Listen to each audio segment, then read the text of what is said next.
মুর্তজা, আপনার কাছে জানতে চাই মে দিবস ঘিরে কি কি আয়োজন রয়েছে সেখানে? রাজশাহীতে মে দিবস ঘিরে সকাল থেকে নানা আয়োজন রয়েছে। বিভিন্ন শ্রমিক সংগঠনের পক্ষ থেকে শোভাযাত্রা, র্যালির মাধ্যমে কিন্তু মহান মে দিবস উদযাপন করা হচ্ছে। আমরা এই মুহূর্তে রাজশাহীর সোনাদিঘির মোড় এলাকায় রয়েছে। এখানে জাতীয়তাবাদী শ্রমিক দলের আয়োজনে বর্ণাঢ্য র্যালির আয়োজন করা হয়েছে। র্যালি শেষে আলোচনা সভা অনুষ্ঠিত হবে। আমরা একজন শ্রমিকের সঙ্গে কথা বলতে চাই যে এবারের মে দিবসে কি দাবি জানাচ্ছেন আপনারা? আমি রাজশাহী জেলা মোটর শ্রমিকের একজন নেতা বলছিলাম।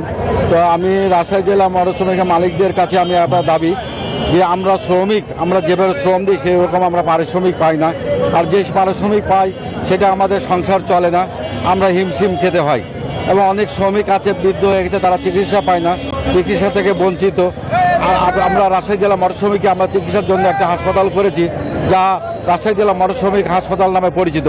আমরা এখানে ঠিকমতো ওষুধ দিতে পারি না, আর আমরা টাকাও আমাদেরকে মালিকরা টাকা দেন না, যার কারণে আমরা ঠিকমতো আমাদের শ্রমিকের মাঝে চিকিৎসা দিতে পারি না এবং ব্যর্থ হয়েছি। আমরা অ্যাক্সিডেন্ট হলেও আমরা সেই রকম শ্রমিককে আমরা চিকিৎসা দিতে পারি না। আর অ্যাক্সিডেন্ট হলে যে ব্যয়বহুল খরচ, এই বিষয়ে ব্যয়বহুল খরচটাও মালিকরা আপনারা দেখেন না। আমাদের এই শ্রমিক, মেহনতি শ্রমিকরাই তাদের গুচ্ছিত টাকা থেকে কিছু কিছু দিয়ে তাকে চিকিৎসা করা হয়, আর ওই শ্রমিকটা বাসায় গেলে সে চিরতরের জন্য পঙ্গু হয়ে থাকতে হয়। ধন্যবাদ আপনাকে। উনি যেমনটি বলছিলেন যে শ্রমিক দুর্ঘটনায় কবলিত হলেও কোনো ভাতা পান না, কোনো ক্ষতিপূরণ পান না, ন্যায্য মজুরি পান না, যার কারণে সংসার চালাতে তারা হিমশিম খান। এবং শ্রমিকদের সামাজিক মর্যাদা, স্বাস্থ্য সুরক্ষা, ন্যায্য মজুরির কিন্তু দাবি জানিয়েছেন রাজশাহী সর্বস্তরের শ্রমিকরা। তারা বলছেন যে নির্দিষ্ট কর্মঘণ্টার বাস্তবায়ন করতে হবে, নির্দিষ্ট মজুরি কাঠামোর বাস্তবায়ন করতে হবে, মাসিক যে ছুটি সেই ছুটি নিশ্চিত করতে হবে, এবং কোনো দুর্ঘটনা ঘটলে স্বাস্থ্য ভাতা দিতে হবে, ক্ষতিপূরণ দিতে হবে।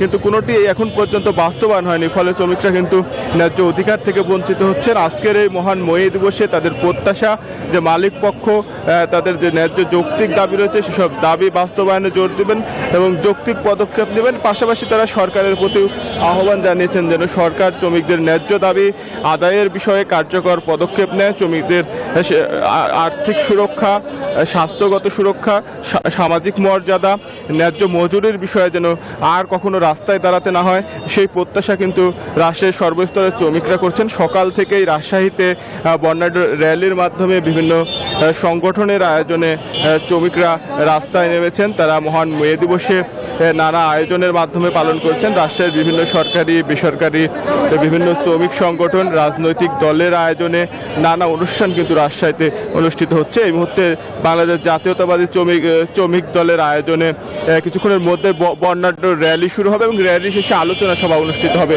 এই ছিল রাজশাহী থেকে সর্বশেষ। রংপুর থেকে আরও খবর জানাচ্ছেন সহকর্মী মানিক। আমরা যাচ্ছি মানিকের কাছে।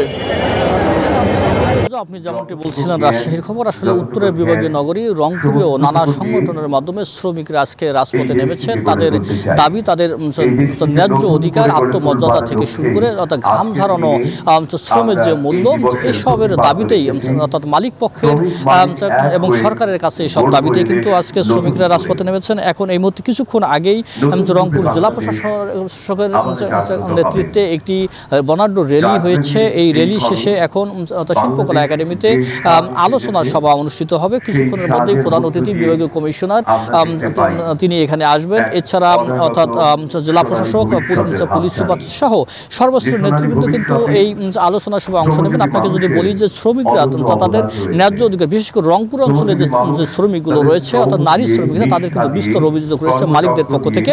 তারা ন্যায্য অধিকার পান না, ঘাম ঝরানোর যে মূল্য সেটি পান না। একটু আপনার সাথে কথা বলতে চাই, আপনি একজনের সাথে একটু কথা বলতে চাই, একটু আপনার সাথে কথা বলতে চাই। এই যে আজকে মে দিবস, শ্রমিকদের ন্যায্য অধিকার কি এখনো পাচ্ছে শ্রমিকরা, একটু আমাদেরকে বলুন।